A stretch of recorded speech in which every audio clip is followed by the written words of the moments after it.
It's all about unearthing the power struggles of the sexes that have stood the test of time. Deviant collective acceptances stemming from the old Playboy Mansion toxic male patriarchy has created a culture that congratulated philosophies that actually demeaned the feminine and elevated deviant behaviors from the masculine, separating the sexes, just as the pill came upon the heels of a supposed equal freedom. That freedom was hijacked by the porn industry, actualizing impossible fantasies upon the sacred masculine and feminine psyche. In other words, what should have been a Renaissance period for the opposite sex became a no-win war where all parties would be damaged over time. It's a strange fucking world when a 19-year-old girl believes that success can stem from hitting the cover of a Playboy magazine. It is a strange world when an aging and decrepit Hugh Hefner applauded for having 4 bleach blonde bimbos under 22 living under his roof as his quote-unquote girlfriends. This savage act against the sacrament that is the tantric sexual act between two souls embodied in the human 3D experience has waged a war that we have yet to win. We as females cannot possibly gain any true and lasting intimacy with any man when faced with the onslaught of what evolved from the aforementioned crime against human sexual unity. We men cannot ever see our female counterpart as anything of lasting value if we weigh them against the latest pinup on YouTube, Instagram, or dare I say it again, Playboy channel. We allowed our sexual intimacy to be invaded by deviant perversions that were after 2 things from our ever-evolving society: money and mind control. And because when you control another sexuality, which is tied up to self-worth, you control the very epicenter of a person and their need to be accepted, which makes them vulnerable in ways psychology today is still unpacking.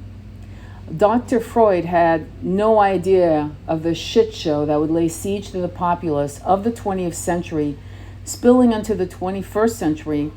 What we once felt was normal is now considered sick. Let's not forget that pedophilia is a relatively new no-no.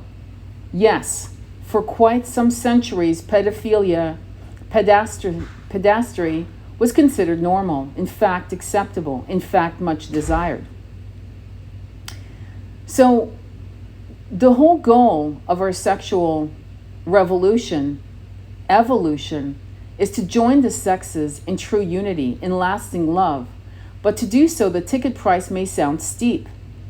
Solidarity with oneself, an understanding of the unapologetic truth that sex is a personal choice, and how it is expressed and with whom is not something society should ever and will ever again dictate via peer pressure.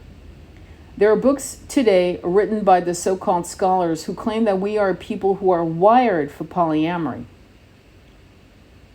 I reject all claims from idiots taking enemas with PhDs based on bullshit rhetoric written to sell more books. Some of us in these incarnations are polyamorous, and some of us are hardwired for monogamy. It's that simple, just like it is in the mammal world. The deviancy we now consider normal has children watching porn as part of sexual education in colleges. I remember a young girl who was Hindustani, very innocent, she was a virgin, who was 19, who took a sex class, I think it was San Francisco State or whatever college, university in San Francisco. And she told me about watching a porn movie in class, by the way, for her sexual, and this is 1985, just so you know. And she's watching a woman fucking a horse, or the horse fucking her. That was her exposure. She wasn't even fully formed as a woman, much less as a sexual woman, being that she was a virgin. So can you imagine the scarring of her inner compass that befell her watching something that brutal, something I wouldn't watch if you paid me, okay? I've never seen that and I don't want to. So here we are, you fast forward 30 some years later, And we have a world where we have young women feeling that showing their biggest ass BBL on Instagram is a sign of success. Today, people sext each other, don't kiss, fuck within the first hour of meeting, and cannot feel satisfied in these connections because we're precisely not wired to do this kind of shit. We are wired to bond via the sexual intimacy that sex affords. We have gone from having holes in our fucking nightgowns, forced to fuck to procreate in the old ways, we're talking 200-300 years ago, and to basically thinking of sex as taking a piss or shaking hands. As Buddha said, the middle way is the way of balance. So where's the balance in the sex dystopia we now envelop? It's not present. Some men and women have been so damaged by sexual abuse brought on by deviant porn and boundary-breaking adults that they cannot accept deep intimacy at all. Some can't even engage in basic sex. We're talking about vanilla sex, folks. Some can't even be touched, but they are driven to give pleasure, but not to receive it based on these past traumas. I can tell you of a client of mine in his 20s who can give a blowjob to his male friends, but he certainly can't receive it, and he doesn't want to be held. This all stems from his sexual abuse. Romantic love is not where it is a sense of drawing each other into a soul connection. That's what tantric sex is. It's for householders, meaning people who are not in the monastic community. They have decided to be in the world, paying bills, paying rent, all of that good stuff, and having the pleasure of sex. And so when you have the sacrament, which is sexual connection with a beloved, you have to understand that this aspect of taking the sacrament is healing you and your partner through the sexual expression in a 3D realm. So what sex is not is shades of gray. It's not between 2 people, 3 people, 6 people with flips and nipple clamps or what have you. Marquis de Sade did it best, by the way, if you ever want to read some true ass shit on sadomasochism. But that isn't sacred sex, is it? I mean, even you would have to agree that sacred sexuality is certainly not whipping someone. We know this. Well, most of us know this. But it is important to look at it as a soul-to-soul connection, which is what dictates chemistry. So a man could be with the most beautiful girl in the fucking world and not be able to get a hard-on. Not because he can't get a hard-on because she's not a turn-on, but because he's not feeling that chemistry. And of course, some men who are so unconscious can. They'll fuck her, but it'll feel like eating crackers. And they won't know why, because here's their ultimate dream girl. And this dream girl is not making them lose their mind in bed. Because you see, folks, sexual chemistry is a soul connection. It's a primarily soul connection we express through our 3D realm in our physical bodies. That's why there are people that fall in love at first sight or feel that connection, the smell, the sound of the voice, the taste, the feel of a person's body. Fuck, it doesn't matter if it's a person who's not good looking. It's not about good looks. That's the icing on the cake. What's about is soul connection. We now know that the extremes we have witnessed in the past 75 years is not going to bring us the deep connection we seek. The mind fucks waged upon us by the porn industry, the Hugh Hefners of the world, shows us only one truth. We've allowed pedophiles, look at the porn industry, Barely Legal, which is a magazine out there. We've allowed pedophiles and assholes to dictate our actions in our bedrooms. We allowed these assholes to triangulate us with our lovers. We allowed freaks and narcissists to tell us how to love when they themselves were the poorest examples of having any sexual relationships with anyone. Yet we allowed them into our bedrooms around the world thinking we were super cool because let's say we were buying Playboy, Penthouse, Jugs, Legs magazine for the articles, of course. I'm not angry at those idiots. I'm angry at us for allowing the slow burn of our ability to have mind-blowing sex with our beloved. That's what I'm fucking pissed about.